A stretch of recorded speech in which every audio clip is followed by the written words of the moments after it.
Good morning, everyone, and welcome to Activities for People Living at Home with Dementia. My name is Gail Snyder. I'm the Executive Director for Dementia Friendly Fort Worth, and I am filling in for Martha, who is taking a well-deserved day off. These programs are recorded and are made available for future use through a YouTube channel. And today we have with us the Fort Worth Museum of Science and History, and they are going to be talking about Texas state symbols. Bethany, take it away. All right. So, like you said, we're going to be talking about Texas state symbols, and I'm going to do our biggest thing first. So, yeah, well, no, I just need to be transferred over.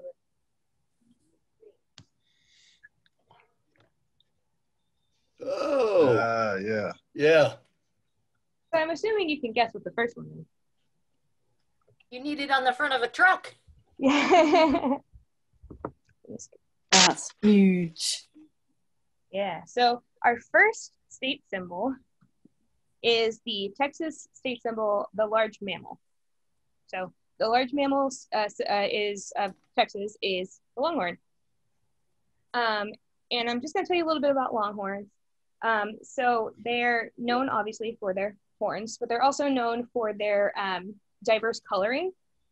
Part of the really cool thing about Longhorns is that they're a hybrid of different cattle that were brought in by the Spanish and other settlers from Europe, and they went feral and bred together. And so because of that, there were no other actual complications for that, which is unusual, except for the fact that they have a very diverse color range. And so they actually they can be gray, yellowy, they can be brown, black, ruddy, and white. And there's also dirty and clean speckled. And so they just kind of range that way. Let's see. So they, like I said, they were brought to the New World by the first cattle that they descended from were brought to the New World by Christopher Columbus and the Spanish colonists. So the first part of that was brought over. And then later, when early U.S. settlers came into Texas, they brought the European breed. And then there was another breed brought in from Mexico. So they have a wide variety of breeds that they came from. Let's see. They have long horns. Obviously, this one is almost 7¼ feet long. Wow. So, long. Yeah.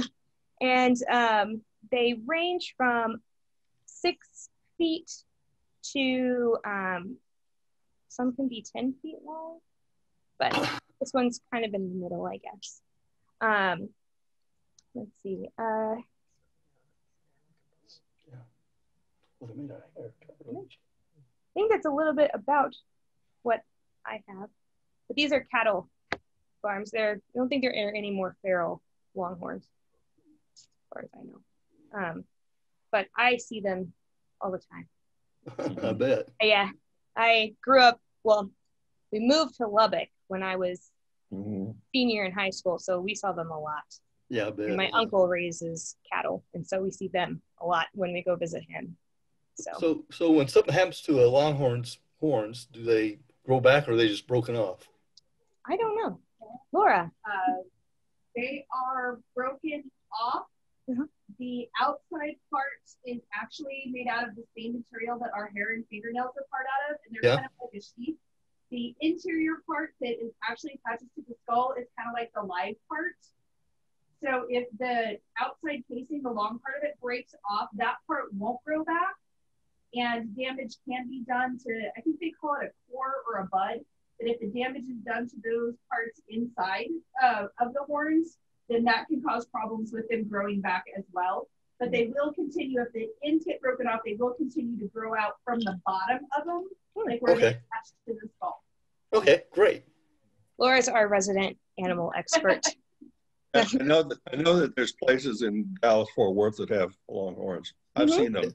Yeah. I've seen them in pastures around. Oh, yeah. Oh, definitely. Yeah.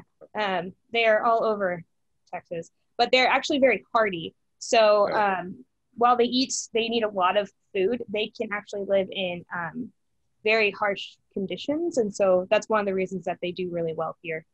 So they need a lot of food, but they can live in very, very harsh, hard weathers. So that's just a little bit about the Longhorn.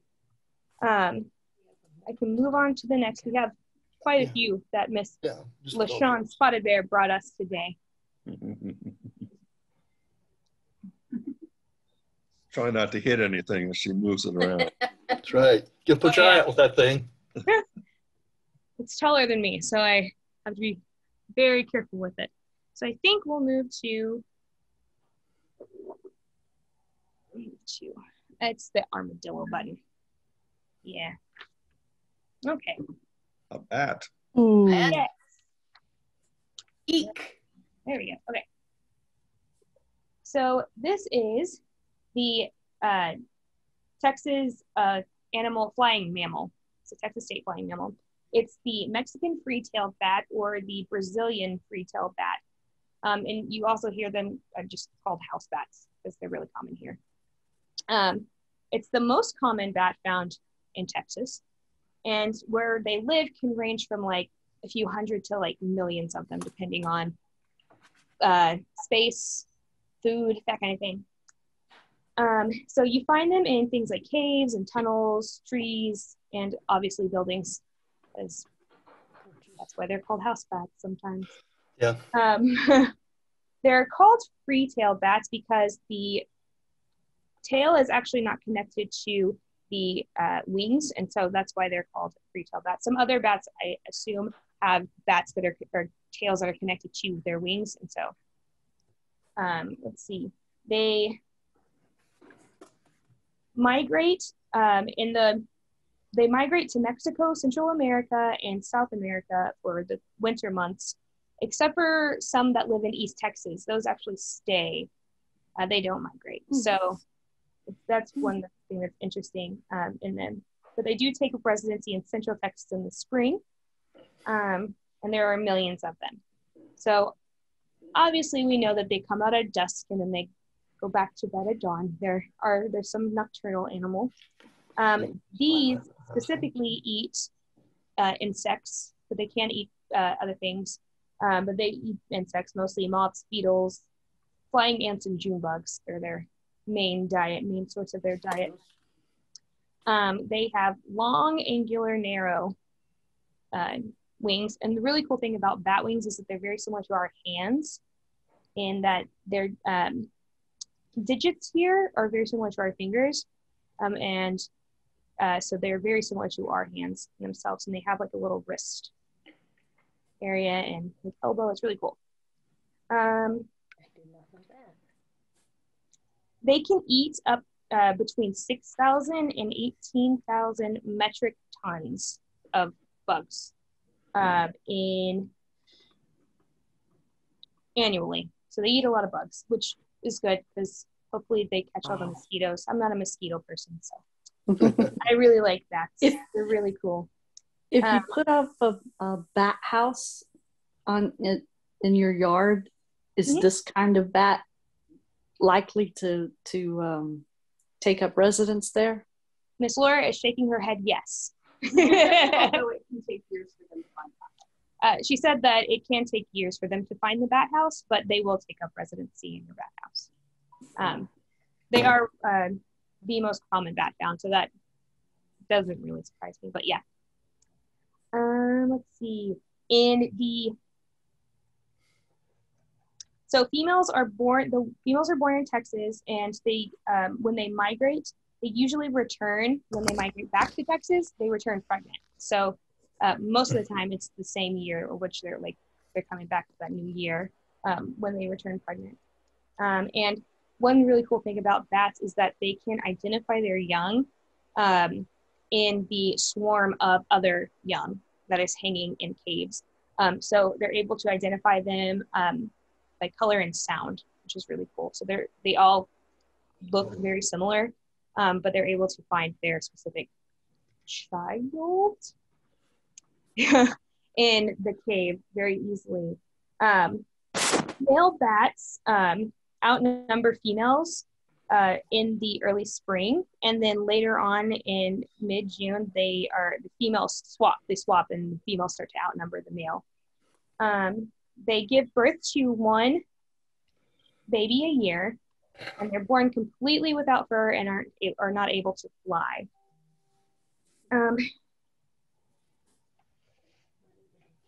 So the Mexican free-tailed bat ranges from southern Oregon, eastern Nebraska, and to the south part of Mexico. So they have a good range. Mm-hmm. As opposed to a lot of people thinking bats, like many animals, are not dangerous. They will not attack you unless they are scared. Right. So, there's really no danger. Even the one that's flying in your house is more afraid of you. Oh, yes, definitely. I love bats. Than anything, We have them in our backyard. Rebecca said that they have them in their backyard. They swoop down and drink out of the pool. Yeah. Oh, yeah, you watched them last summer. Yeah, we'll sit in the pool and watch them while they swoop down and drink around us. It's That's pretty really fun. cool. Yeah, I like them because they eat bugs, and I am not a mosquito fan, and they eat them all. Most of them. They are also a great source of fertilizer. Yeah. Yes. Oh yeah. Guano. I was in a cave in Thailand that basically they gathered up the droppings for fertilizer. This huge cave, and it was there. I don't know how many years had gone on, but it was just completely filled, and they just continually. You could smell the ammonia. Oh yeah. Oh, I bet. But it was kind of a little bit, people, it really wasn't scary. It was just strange. And unpleasant smelling. Yeah. And we lived in a part in Thailand, the little community we lived in actually had in one of the Buddhist temples, it was known as the Bat Temple because the trees were completely filled with bats. Wow.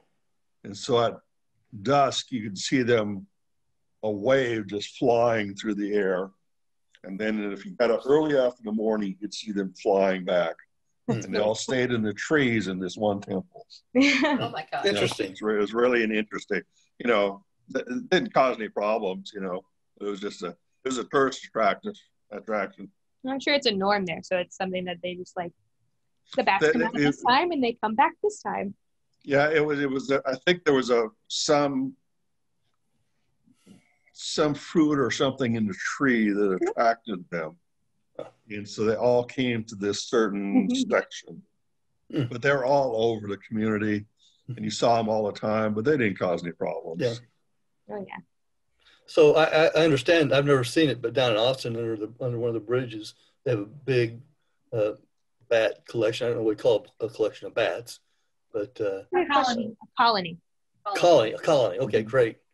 And I think what I understand is they fly out just like you said, Steve. Yeah. There's.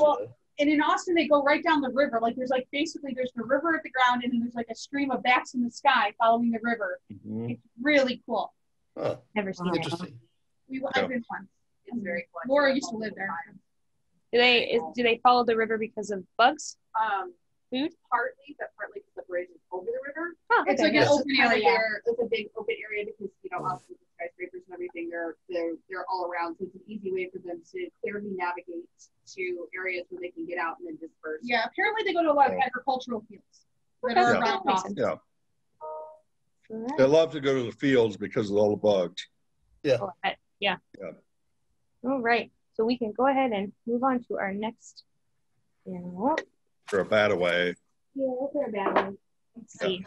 Which one's next on the list? All right. Oh, I like this one. It's cool. I like it. Armadillo. Hey. Armadillo. So the small mammal of Holy. Texas is the 9-band armadillo. You said that very Texan. I know. Armadillo. I've been here my whole life. I should probably sound Texan. So they're obviously the size of a small dog. Actually, he's probably bigger than my dog. So yeah, they're the size of a small dog. And they can be found throughout Texas, except for the Trans-Pecos region of far west Texas. They're covered in a bony shell that acts like an armor and protects them from predators. But not from cars. Not from cars, no. I feel... You know how they die? They jump up. They jump up and hit the bottom. Oh. That's like their defense mechanism. They get I didn't know nervous that. and jump up. Yep. Yeah, they jump up. Yeah, that's why they're in the grills a lot. Yeah, Oh. people don't normally hit them. They try to straddle them, and then they will jump up and smack themselves on the bottom of the cart and fortunately cause their own demise. I did not know. Now Miss Stephanie learned something. Now I always learn something new. They have these claws here because they are diggers. They dig up for their dinner, which is mostly insects and larvae. And they also they burrow to dig dens. So that's where they live, and I assume have their young is in these dens. They eat a lot of grubs, which are that are particularly harmful to agricultural crops. So though they're considered a pest, they actually eat a lot of things that are harmful to our crops. They have virtually no hair, but you can kind of see it under here and under their belly and under the arm. There's a little bit of hair there, but they have not a lot of hair to actually regulate their body temperature. So they will actually forage for food in the cool of the summer evenings and on warm winter afternoons. So they kind of pick, depending on the weather, as to what time they will search for food. And it says they make a great deal of noise when they're foraging for food. So they're loud eaters. But they are fairly easy to sneak up upon. Oh, here you go. They will leap straight up in the air, which is a way to startle their attackers, which is why they jump when the cars come toward them, which sadly does not help to protect them from a car. No. They give birth in the spring, and they produce 4 identical quadruplets. And when they are born, they're fully formed and are able to see. They have their eyes open. And they have a really cool way of crossing water. So if it's a small river, because they will sink because of their armor is so heavy. If it's a small river, they'll walk across the bottom of the river or lake or whatever they're crossing. But if it's a bigger body of water, they will swallow air to inflate their stomach. That will become twice the size of its normal size, and it increases their buoyancy when they're swimming across the water. But it actually takes armadillos several hours later to release all of the excess air from their body. So I assume that they don't try to do that very often. Don't imagine it's very comfortable. That's somebody like to see an armadillo swimming. I've never seen that. I haven't either. That'd be very interesting to look at or watch. I'm sure there's a YouTube video of it somewhere. I'm sure. And they are the only animal, aside from humans, that carry leprosy. Yep. So it's illegal to actually sell live armadillos in Texas. Mm-hmm. Because of that. So they have a kin in Asia called a pangolin. Oh, I love pangolins. Oh, I love them. They're so cool. And actually, they have been linked to some of the viruses that we have. Yeah. Yeah. I know that they are endangered because they are hunted for. The babies are considered a delicacy. Young, and their armor, they use it for different things, clothing, other things. So their species is endangered. They're a little bit different, and they look like it, but their protection is their armor as they roll up completely into a ball. And they have like their armor's not the same. It's got these weird it reminds me of a dragon, like that you see in like movies and things, because they have these different almost like panels or blades. Yeah, just it's like a plates kind of. Yes. And they're like together, and it kind of reminds me of armor from like medieval times, where these plates are just built up on top of each other. It's really cool. They're really interesting animals too.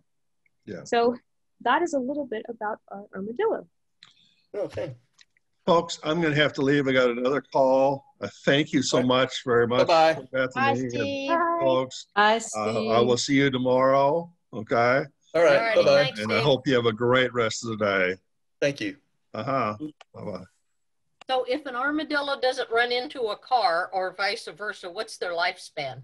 Yeah, it's a penguin. Oh, yeah. Miss Yeah. Laura. Usually about 3 years, maybe 5. 3 to Okay. 5 years. They're not known for their longevity. Okay, thank you. So can everybody see the picture that I shared? Yeah. That's the animal that penguin. Steve was talking about. They're so cute. I love them. And it does, you can kind of see how it would completely roll up in a ball. Yeah. They look pretty prehistoric. Mm-hmm. Let's see. What do we want to do next? We can move on to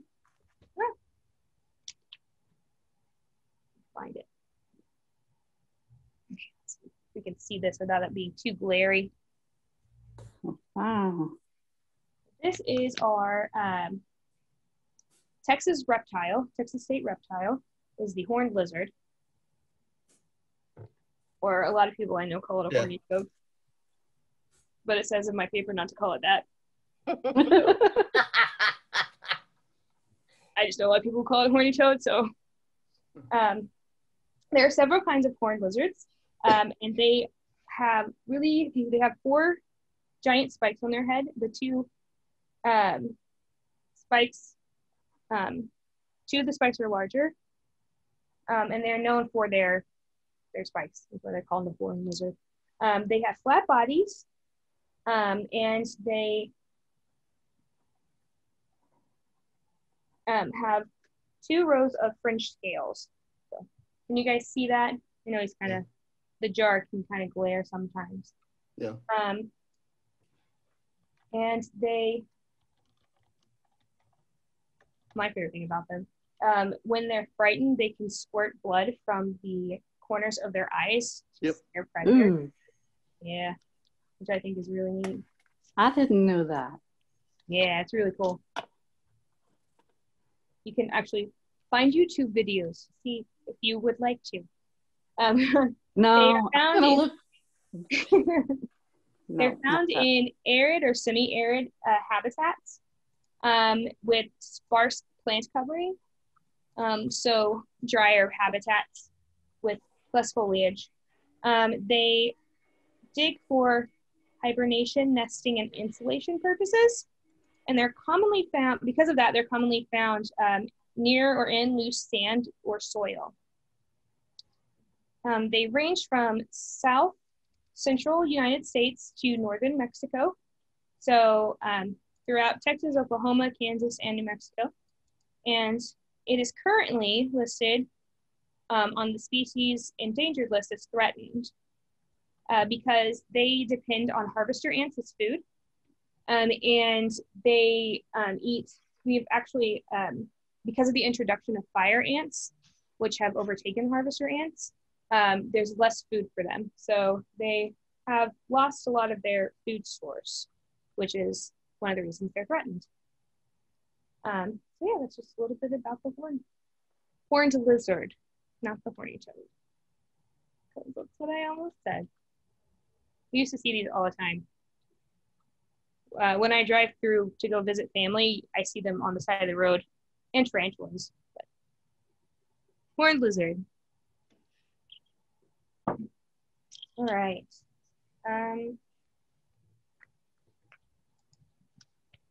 Okay, now we're talk about our state flower, which is very abundant right now. A little bright, Miss Laura, I'm sorry. Try to get it so it's not too bright for everybody. There you go. Okay, so it's right here. This is just a collection of wildflowers, but our bluebonnet's right here. I actually just went to see a lot of them in Ennis. I was in Ennis this a few weekends ago. So they're known as Texas bluebonnet, Texas lupine, buffalo clover, and they are larger and more sharp. They have larger and more sharply shaped leaves, which on this one, it just has the flower. And more numerous flower heads than other lupines in that family. They have light green velvety palmate. Am I saying that right, Ms. Rebecca?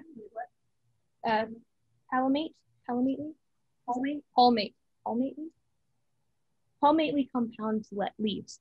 Miss Rebecca is our resident plant flower person. She grows a lot of things. Usually 5 leaflets, and they are born. Let's see. They have a cluster of up to 50 fragrant blue pea-like flowers. So, sorry, very bright. And the tips of the cluster is white. They are annuals, and they bloom between March, April, and May. And they are often planted by highways, by the highway department and garden clubs. And this is one of 6 different lupine species, lupinus species, which is obviously the state flower. It's like a lot of other lupins too, you can't grow here. They need cooler temperatures, so it's one of the few that you can live grow here. Yeah, I'm always trying to convince my husband we should try to grow plants that like other lupins. Yeah. Miss Rebecca has a very, very awesome garden and greenhouses and a lot of other things. She collects a lot of different things.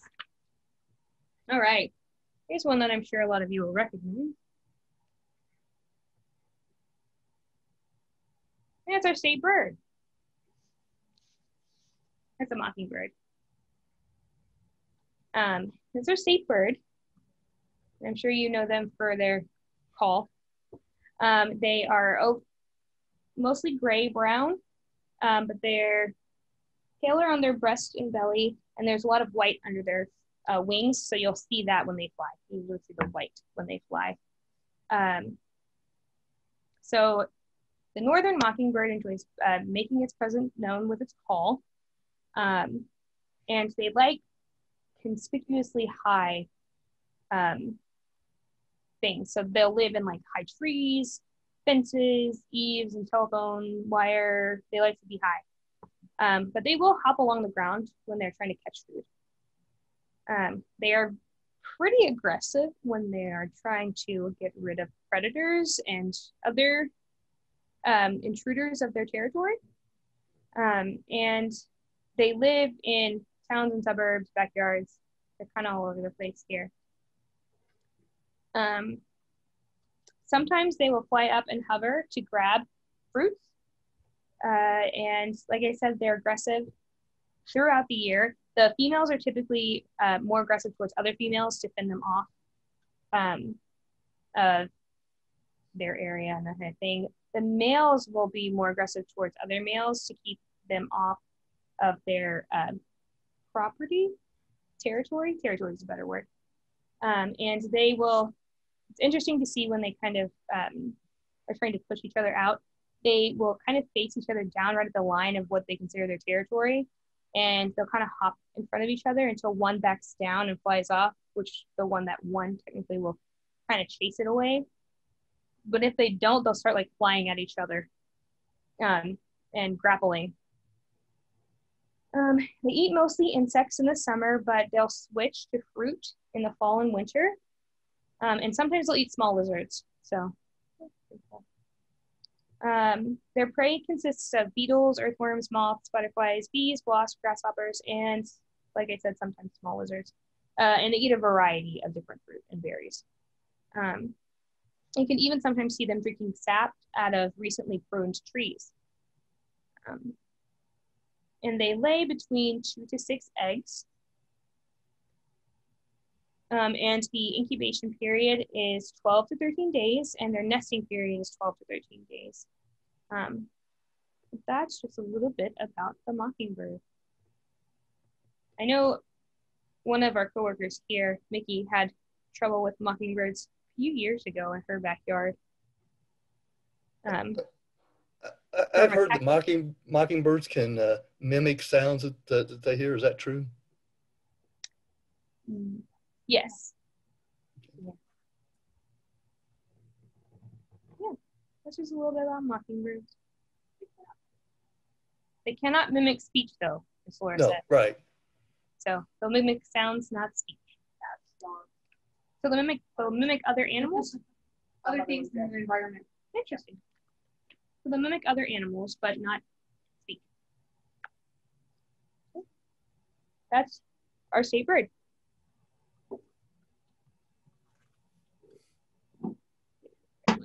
Right. So we have our state freshwater fish. This is the Guadalupe Bass fish. It's not its correct color because it's preserved. So it's actually an off yellow tint because of the way we preserved it. Usually though, they're generally green in color. And they're found, or they don't have any vertical bars like smallmouth bass, and their jaw doesn't extend like largemouth bass. And their coloration extends lower on their body than a spotted bass. That's how you can tell. And I think they're smaller than quite a few of those. They do not grow very large in size. I think they said the ones that they have found excess about 3.5 pounds is about the biggest that they found. They live in fast-moving rivers. So they live in, let's see, they spawn early March and continue through May and June for their first spawning. The secondary spawning is possible, and it usually happens in late summer, early fall. They build nests in gravel for spawning, and preferably do it in shallow water. So the male will build a nest. He will try to attract a female to the nest. She'll lay between 400 and 9,000 eggs, depending. Then he chases the female away, and he stands guard over the nest. So he's the one that protects the eggs and during the incubation period. Most of the young fish and fries and older adults will eat invertebrates, but the juveniles and younger adults will eat more fish. So their diet kind of varies depending on age. And they're found in Texas, and you can find them in the Edwards Plateau, north and eastern Edwards Plateau. You can find them in the San Antonio River, Guadalupe River, the Colorado River, and portions of the Brazos River. And it's actually not a true bass. It's a part of the sunfish family. Yeah. Are any of you avid fishers? I used to be. To fish. My boys and my husband like to fish a lot. But his best friend's son is the one who really likes to fish. So every time he comes, we have to find somewhere to take him to go fishing, which we live in the mid-cities. So there's not a lot of places really around us other than like man-made, like filled little ponds.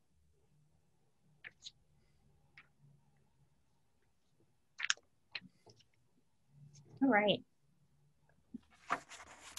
Becca is an expert on this next one. We have the Monarch Butterfly. So their average lifespan is between 6 and 8 months. They are known, they're known for their giant migration. It brings millions of them to California and Mexico each winter. North American monarchs are the only butterflies that make this massive journey, which is up to 3,000 miles. And the insect has to begin the journey each fall ahead of the cold weather, because if not, if they wait too long, it'll end up killing them. Yeah, you want to talk about it, Ms. Becca? What's interesting about monarchs is that there's a few different generations. Your normal butterfly has like, it goes from an egg to a caterpillar. There's a few different instars, a caterpillar, then it goes to an adult that either lays eggs or helps the female lay eggs. And then after they lay their eggs, they die. But there's a super generation, and that's the generation that migrates. Now, a normal butterfly lives like 3 to 4 weeks, normal monarch. The super generation, that's the generation that migrates down to Mexico and spends the winter in Mexico and then comes back up to Texas, and they'll be the first butterflies we see first in the spring. And they live like 6 months, I believe, 6-7 months, which is significantly longer than their others. What's also interesting is that the butterflies that go down to Mexico have never been there before. And so they're a few generations removed. It actually takes a few generations. They'll lay their eggs in Texas, they'll hatch, they'll eat the milkweed, they'll grow, they'll go further north. So the ones that are coming down from like New York, Minnesota, southern Canada are the ones that are migrating to Mexico, but no one knows how they know to go there. They just do. They go there, they go to a very specific spot, they roost in specific trees in this specific spot. For a long time, nobody knew where they went. They just knew that tons of them passed through, usually right around Halloween and Dia de los Muertos. Dia de los Muertos. Okay. And normally that's when they're passing through Texas, and but they didn't know where they went afterwards. So I'm sure some of you saw the National Geographic cover when they discovered that. And there's a famous picture of that where they're in the trees, and it almost looks like fall leaves are falling, but it's actually monarch butterflies.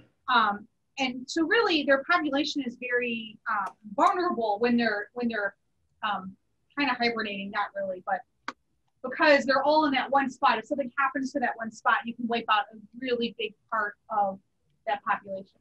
The other thing too is they have very specific host plants for their caterpillars. Their caterpillars will only eat milkweed.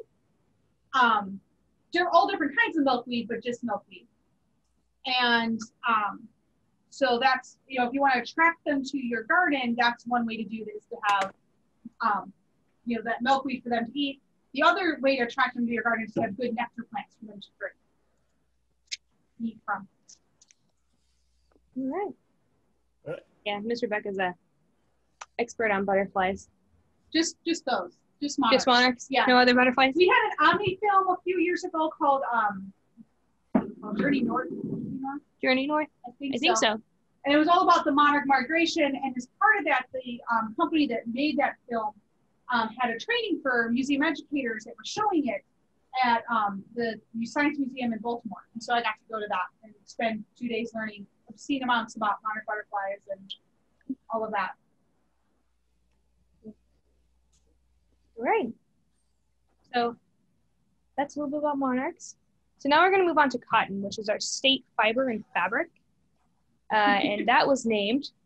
Texas has a lot of state symbols. Yes, we have so many, and this is only part of them. There is a state symbol for pretty much everything. So this was made the state fiber fabric in 1997. And it's known, Texas is known for its production of cotton, and it's the mainstay of Texas economy and culture. And it is the state's largest cash crop. And it's planted on more acres than any other agricultural product in Texas. And Texas is the sixth producer, or the sixth in the world of the production of cotton. And cotton was first grown in Texas by Spanish missionaries. They brought it here and started growing it here. And in 1872 was the start of people starting to migrate into Texas from the deep south and Europe to the Blackland prairies of central Texas. And that's when they began growing cotton. Some people bought farmsteads, but most people worked as tenant farmers or sharecroppers when it came to cotton.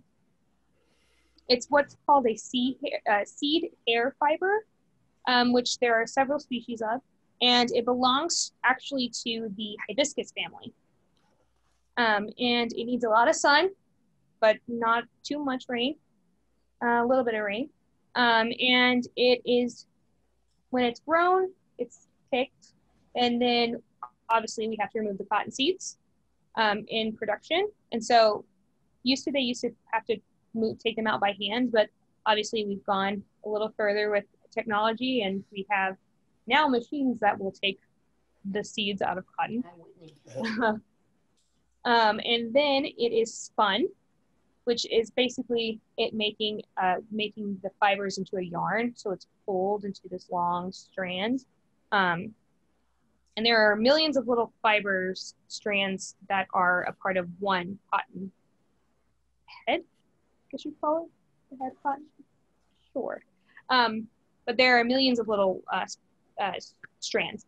You can take a piece of cotton in your hand and roll it really fast to kind of start a process. I have a friend who actually spins his own yarn. Him and his mom do that. And so they will spin, have these long spindle things, and they hold it down and spin it. It's really cool. So you can actually still spin your own yarn out of different fibers. So let's see. So fibers are actually naturally occurring threads. So they're, like I said, with long strings. And then we have the yarn, which is a long continuous filament of cotton. And then that's turned into fabric through weaving and other processes. So yeah, that's a little bit about cotton. Anybody have any? I had a family who had cotton farms, so I actually used to live behind the cotton field. Mm-hmm. Did not do There are well. lots of them in Lubbock. Yes, yes, tons of cotton and maize, and corn, lots of corn. There's actually a very, very popular corn farm, I guess you'd call it. It's called Armadillo Farms. You can look it up. And every year they do a themed maze through their cotton field. And they have one year it was the Wizard of Oz, and one year it was obviously Texas Tech is a few years of that. But they do a different one every year. And so they'll make an image in the field, and then they'll have these little cards or sheets of questions to help kind of direct you through the maze. And so it's a lot of fun. That one is one that I know really well. We used to live out in Cooper, which is right on the outside of Lubbock. And we were surrounded by cotton fields, which did not do well for my mom's allergies, I will say. Not good. Yeah. So I do have one last thing to show you. One last state symbol.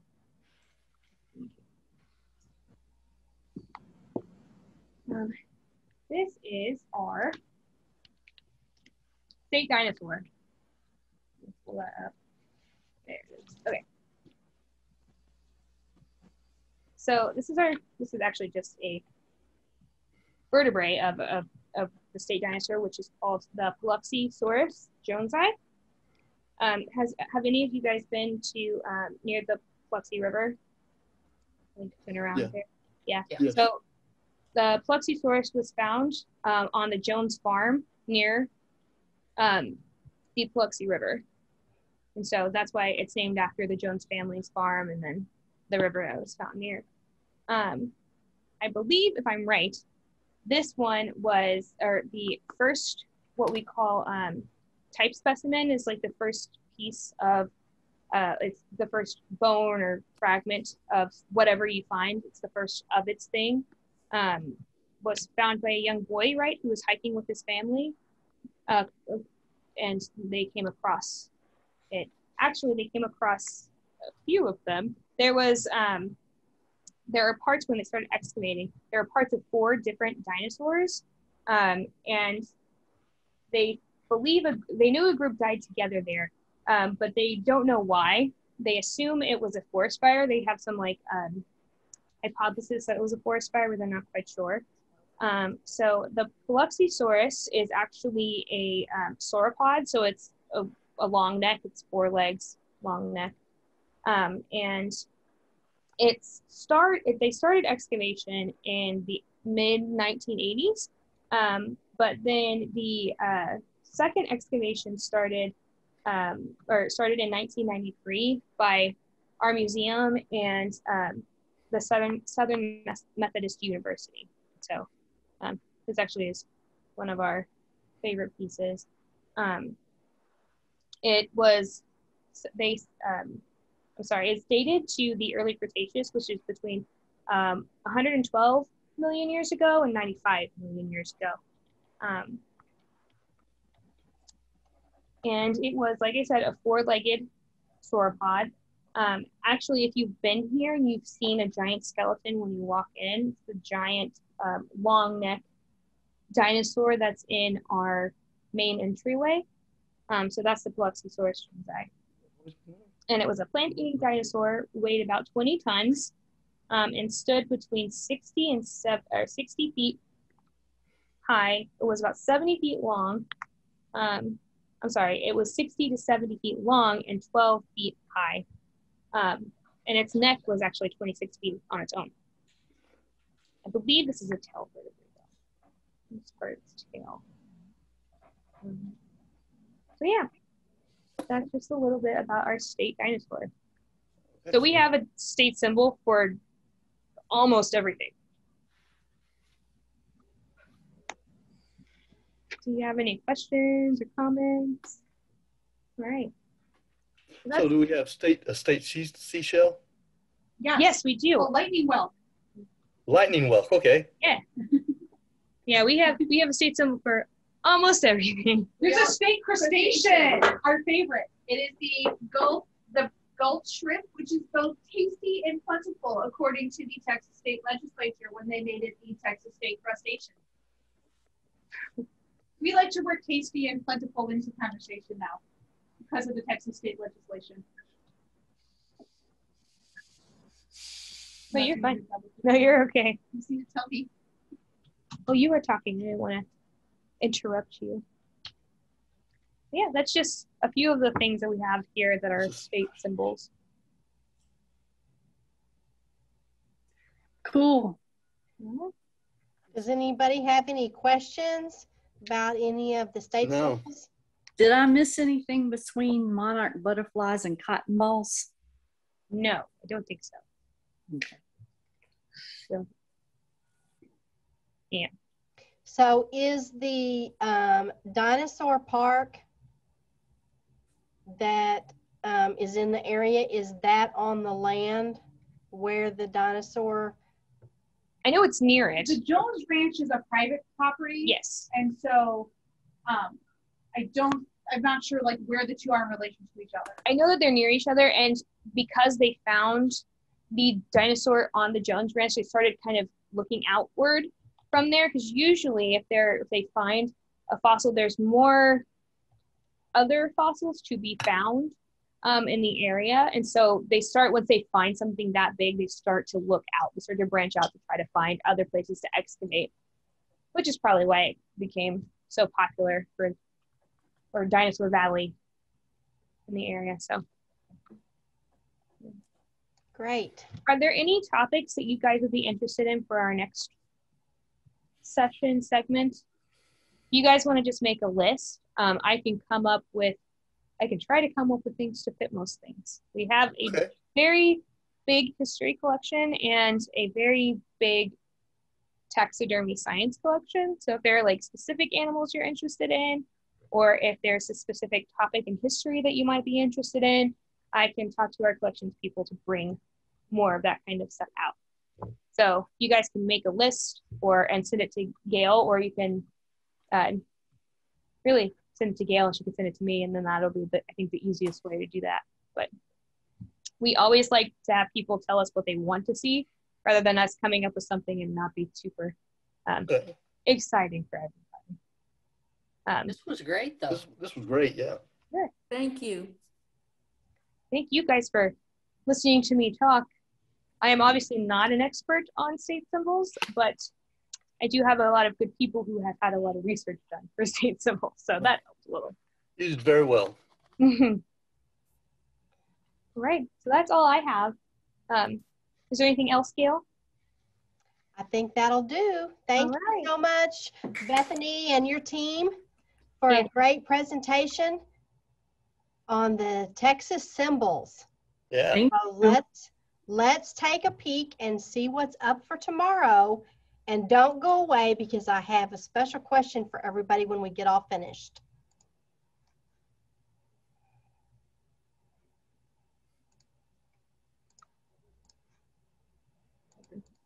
Is my screen sharing? Yep. Yep.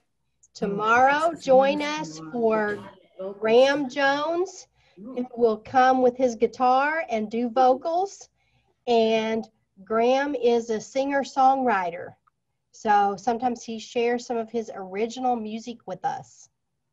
So join us tomorrow at 10:30 for another great session of Texas Winds.